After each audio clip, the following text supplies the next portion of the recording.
Very well, welcome to Jonathan Foster.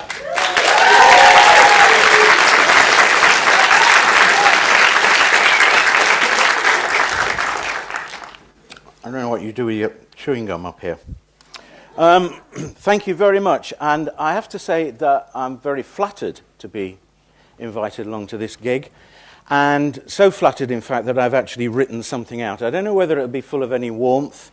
It's up to you to decide whether there'll be any wit, but when I learned that it was going to be broadcast, I thought I'd probably be bloody careful about the swear words. Now, I've forgotten the title, actually. They asked me to come up with some title, and I tried for one of those academic titles, you know, where you have a sort of cryptic thing, like sort of wondering about things, something or other. So what I came up with was something about grubbies and Lunchtime O'Booze and Lord Leveson. Now, I assume you've all heard of Lord Leveson, a man I know all about as a reporter. I watched him as he failed to convict Ken Dodd of fraud, despite the fact that Ken had kept about 60,000 quid in cash under his bed. So that was the mark of him as a barrister. The mark of him as the chairman of an investigation is altogether something different. So I think we'd probably better begin with some definitions. First of all, a grubby. A grubby is a species of media creature, not really a journalist, but a sort of journalist. The thing is, anyone can be a journalist. Review a movie with an informed swagger, and you can call yourself a journalist. Columnists, the big heads who express opinions immodestly from the public soapbox, they reckon they're journalists. Grubbies think columnists are a waste of space, like spoilt children. Grubbies don't get the chance to express opinions in print. They wouldn't want to anyway.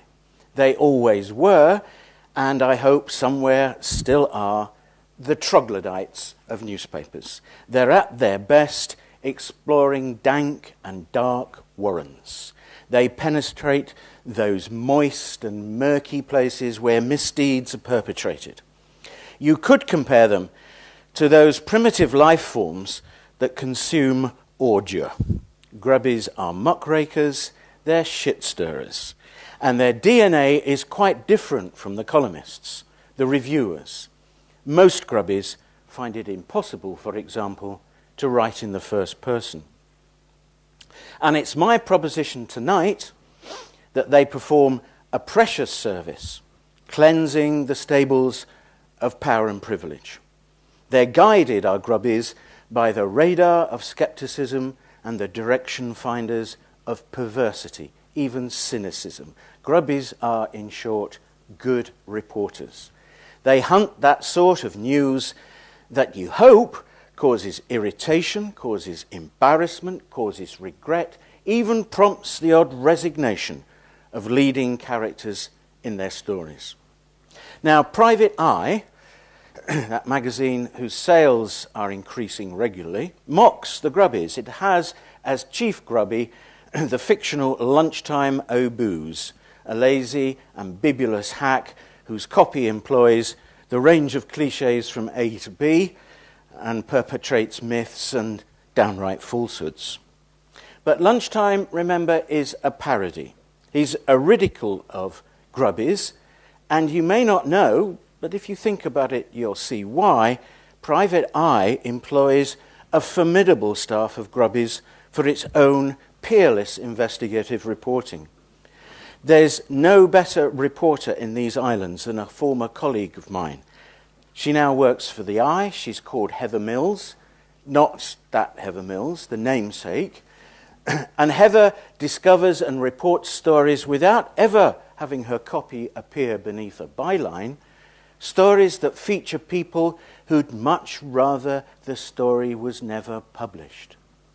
My argument tonight is that the grubby, feral, sometimes downright indefatigable, and often pissed, is an improbable hero, not least because, and here's another point, he or she will take some liberties in order to secure a greater liberty.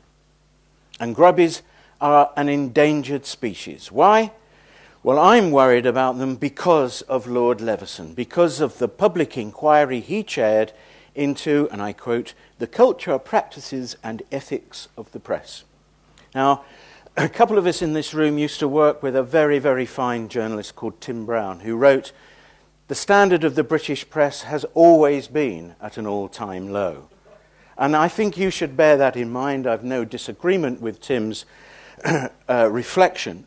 But what Leveson's recommendations amount to is an unprecedented public evisceration of British newspapers, a slaughter of the grubbies that his lordship wants to perform on the altar of some version of public decency.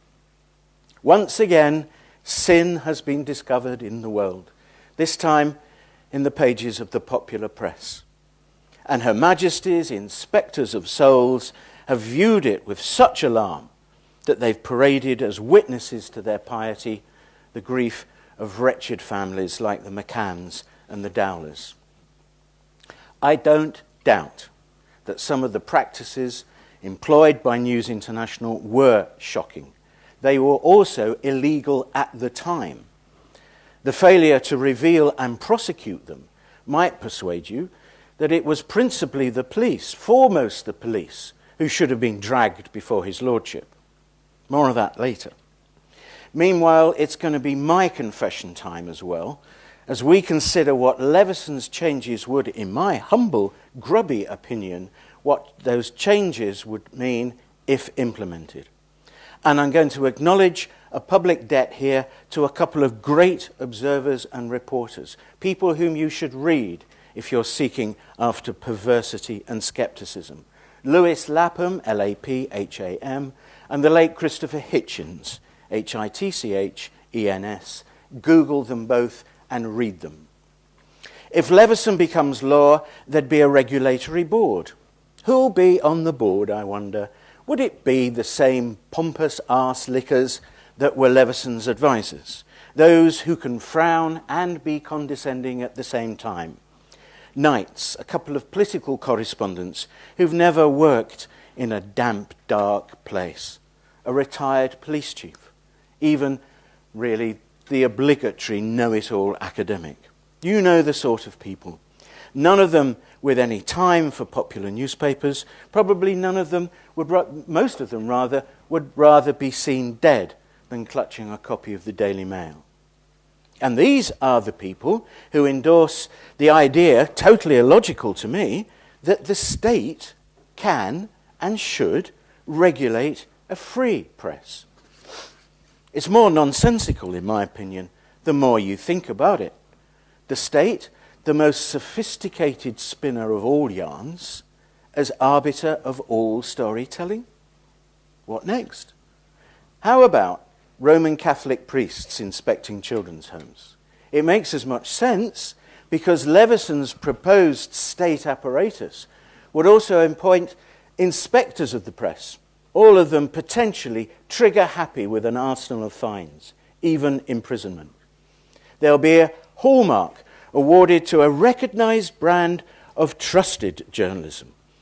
Recognised by who? Trusted by whom? There'd be an arbitrator to hear complaints, encouraging a choir of self-obsessed compulsive victims, those determined to be offended. Just look at the cacophony of wounded outrage that followed Julie Burchell's bedwetters in bad wigs column. Imagine if they had the power to demand and be given equal space. Imagine if these people had those powers. There'd be an end under Leveson of off-the-record briefings by police. It's already been severely curtailed. That means less information released by the state. Leveson wants a bar on grubbies, naming suspects, naming anyone under arrest. Grubbies could be prosecuted for excavating any seam of information. Their contacts could face prosecution. They could be locked up for 2 years for leaking information. Take the Daily Telegraph and its exposure of the MP's expenses scandal. That would have been futile, even criminal, under a Leveson-regulated press. those discs, leaked or stolen or purchased, however you want to describe how the Telegraph got its hands on them, those discs would have been seized, the mole would have been grassed to the police. Politicians, according to Leveson, should publish details of any contacts with the press. The result? Politicians encouraged to speak only on the record. That means more anodyne nonsense than you get already. And it means a press regulator, not the voters, able to hold elected politicians to account. So what sort of newspapers will you get? Content, in my opinion, will be even more bleached, even more a sanitized, obsequious adjunct to the state. Even more than now, page after page flattering the powerful, or leaving them in their gated communities of privilege, spending their burgeoning wealth. You have to look only at British television news to get an idea of where the papers are already headed. The already regulated BBC gives voice, with a few admirably impertinent exceptions, to often what's not much more than news as tasteful prologue for the commercials, an interlude between soap operas and the fictional dramas. And it would much rather report what people say than reveal what they do. That's my problem. That situation for them is altogether too grubby. Tune in instead to bulletins and programs like The Ma Show for soundbite spin and what Lapham calls the swallowing of welcome lies. So, explain to us, General, why must Britain continue to bomb the shit out of Afghanistan? Instruct us, Mr. Chief Executive, why your banks really do need to pay those huge bonuses. Remind us, why are we selling weapons of mass destruction to countries that ceremonially decapitate adulterers? Don't worry about it. We'll relay the message in words of 2 syllables. We may pretend to be scornful or suspicious interviewers, but just give us your words of worldly reason and rely on us to conceal the extent of your stupidity, the extent of your greed in the flower beds of corporate landscaping. Dissent is pasteurized by the BBC, by too many organizations. It becomes harmless. It's given a rare outing on Newsnight, long after the children are in bed. What passes for dissent threatens nobody with the awful prospect of considering whether there's something seriously amiss with invading foreign lands, seriously amiss with the health service or welfare provision. And even worse, in my view, are comedy shows like Have I Got News For You and Mock the Week. My, how we chuckle at their irreverence. Those cheeky rascals commenting on current affairs. Trouble is, it's only gentle mockery, isn't it? Nobody anymore wields the stiletto of satire. What do you get instead? A resigned acceptance of things as they are. Nothing you can do about it. Might as well have a laugh at corporate greed. No hope that things might get better. Might as well pack up your troubles in your old kit bag and smile, smile, smile at Paul Merson. They're soporific. God forbid they should incite revolution, or preferably mass executions in Wembley Stadium. In place of retribution and blood, we've got live, televised confessions, or sham apologies from politicians and bosses. The head, what Lapham calls the hanging of a public head in shame. It's become too familiar an opportunity for television, for radio, for websites and the papers. That ubiquitous, may I first express my apologies. The reply should be, no, you bloody well can't. Be reminded of some biblical words. Outwardly ye appear righteous unto men, but within ye are full of hypocrisy and iniquity. And chief among those appearing live in the public confession box are the fornicators. Why do we demand penance to be imposed on a male erection? I've never understood it. It reached its meridian of absurdity in Florida as Lapham pointed out. Do you remember Tiger Woods? He walked in front of the camera and apologized to his mother for having the same sort of trouble with his penis that he sometimes experiences with his golf club, hitting it wide right into the bunker of a cocktail waitress, short left into a spot of platinum blonde rough. He was penitent, was Woods, in a low moan, so wrong to suppose he could surrender to temptations of the flesh, even though they were placed before him like chocolates on a hotel pillow. Why shouldn't Tiger score? Excuse me. Why shouldn't he consume the fruits of victory? Those ladies asked to be appreciated. They scrubbed up well, squirted the perfume, arranged their hair. Why else do men seek victory, if not to ejaculate with triumphant abandon? Celebrity sex relieves. It relieves the celebrities, obviously, but it also relieves televised news, live radio, websites, and the newspapers, increasingly persuaded that they could do worse than follow the lead of their electronic rivals.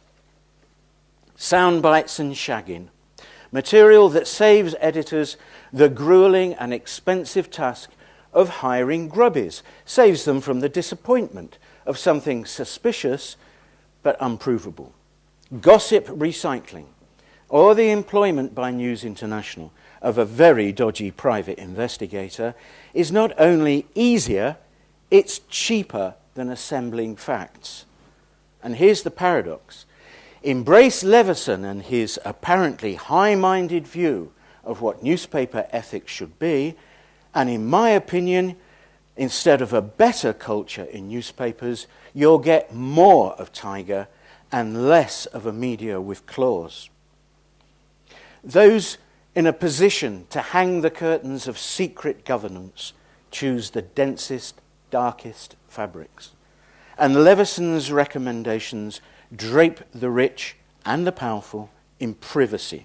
They'll leave the papers with less choice for content, but gossip. More erect penises. More wannabe celebrities gambling in various states of undress and penitence from one confession to another. Even less chance of seeing a humiliating act of public contrition performed by Tony Blair for his criminal invasion of Iraq. Less chance of contrition by the banks for robbing us, for robbing the taxpayer. Why no Leveson-style inquiry into Iraq or Afghanistan? A Leveson-style inquiry into MPs' expenses? An inquiry into the banks or the health service or the riots or the police, even the universities, now charging $9,000 a year for something called research-led teaching. Research leading where? There will be a freedom of the press post-Leveson, but it'll be a freedom defined by the image consultants, the spin doctors, the public relations people. No room for grubbies like me. I've never hacked into the phone of a missing schoolgirl. A dodgy police inspector, yes, but not a missing schoolgirl. But I'll put before this jury of public opinion some examples of my conduct that my old news editor, John Price, called crimes committed in the name of journalism. And he meant that as high praise. There was the crime of Ickle Jennifer's ear.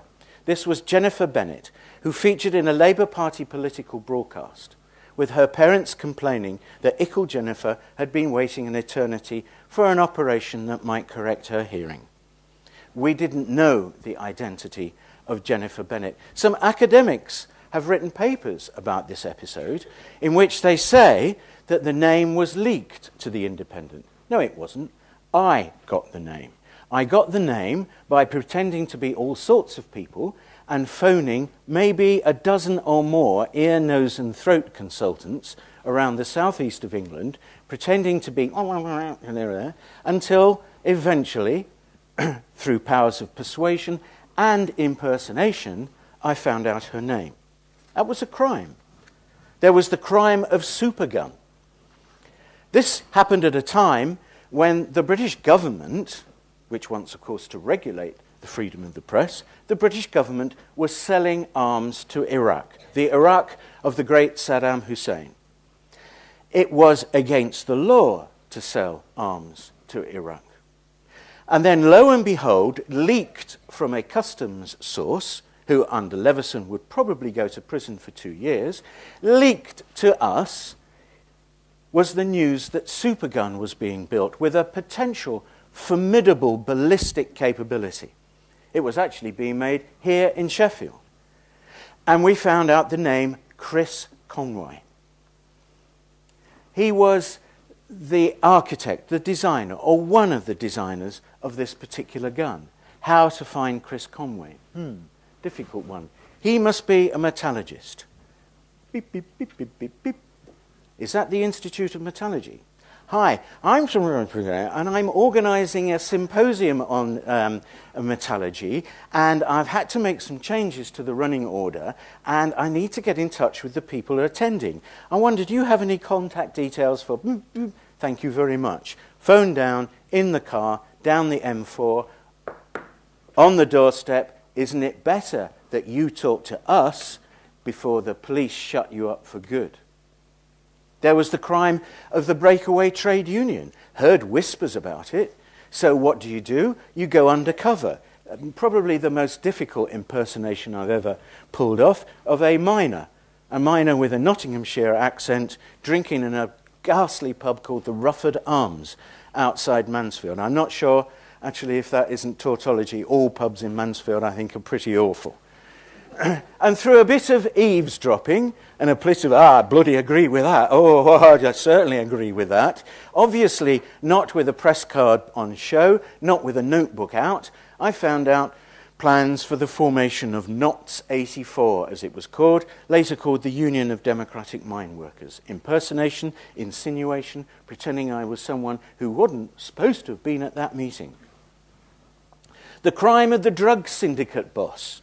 A very powerful man in Liverpool who never did face trial for importing drugs. They tried all sorts of things to do. They tried to do him for perverting the course of justice, just simply because he bribed a police officer. Well, as we now know, that's nothing particular. And he was trying to keep his son out of prison for attempted murder. And they tried to get him, in fact, they sort of did get him in the end, Al Capone style, for tax evasion. How did we get information on this guy? By talking to police officers. And do you know what? We bought them drinks. And we went out to pubs together. And we talked about football and all sorts of other things. And we bonded with those police officers. And then suddenly, lo and behold, underneath the hotel door came one of these, a brown envelope. And lo and behold, it got into the paper and people found out something about that guy. I could go on. You've probably heard the verdict of Justice Oliver Wendell Holmes of the Supreme Court. It would be acceptable, he said, to limit free speech, but only for the equivalent of shouting fire in a crowded theatre. Opponents of Lord Leveson are, in my opinion, shouting fire, and there really is a fire in a very crowded theatre. And it's all back to that baffling question. Who is to decide? You may be wondering, incidentally, what's in this brown envelope. Smuggled into the auditorium, out of the sight, I hope, of your elected union representatives. Okay? It's a copy of... I better put it away. Back in its brown envelope. Clearly a form of propaganda and pornography. It's a banned substance, banned by your elected representatives. A sort of mini Leveson. And I'm going to turn now to the lamented Chris Hitchens. It's not just the right of a person who speaks to be heard. It's the right of everyone in this audience to read, to listen and to hear. Every time you silence someone, every time you ban a newspaper, you make yourself a prisoner of your own action. Why? because you deny yourself the right to read something. In other words, your own right to read, to be exposed, is as much at stake as the right of anyone else to speak, to voice an opinion, to write. You know, all this Islamic stuff in the Sun. You know, I'm pretty certain now it is a menace that's posed everywhere. I begin to wonder if the only thing these pesky Muslims understand is violence. That person doesn't just have a right to read. That person's right to read must be given extra protection, because it might just get the reader to think, why do they know what they already think they know? Hitchens says, don't take refuge in the false security of consensus. Just because everybody tells you that the Sun is a poisonous pack of lies, don't take refuge in the feeling that whatever you may think, you're bound to be okay. And bound to be okay, why? Because you're in the safety of a moral majority. Maybe you do need to be protected from the Sun. I'd like you to come to that conclusion yourselves, and of its late stablemate, the News of the World. I've learned a lot from both. A lot about the grotesque excesses of the royal family, about criminals, fraudsters and conmen, about visa rackets, about Geoffrey Bloody Archer, about the scum directors of Newcastle United, about Sarah Ferguson and Sarah's Law. And much of what I've read has challenged what I thought, and much of what I was able to read has made no difference at all to what I think.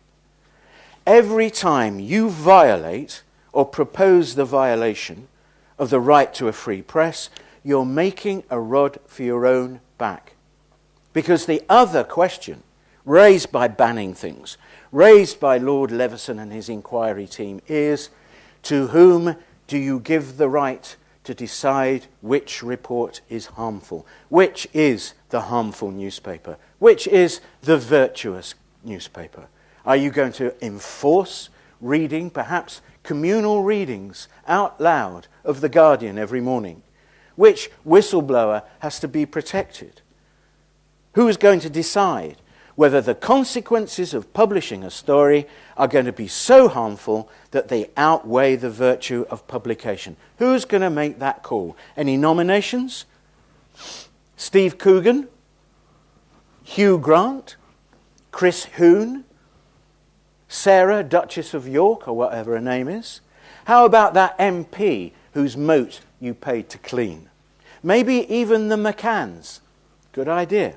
Except, didn't they sell the serialization rights to their book, including Mrs. McCann's confession that she could no longer make love to her husband? Didn't they sell it to the Sun? Is there anyone in this students' union or the nation worthy of deciding what you should read? Leveson reckons there must be a number of them. But I turn now to Samuel Johnson, the great lexicographer who compiled the first great dictionary of the English language and was at the equivalent of what I guess you'd call a launch party.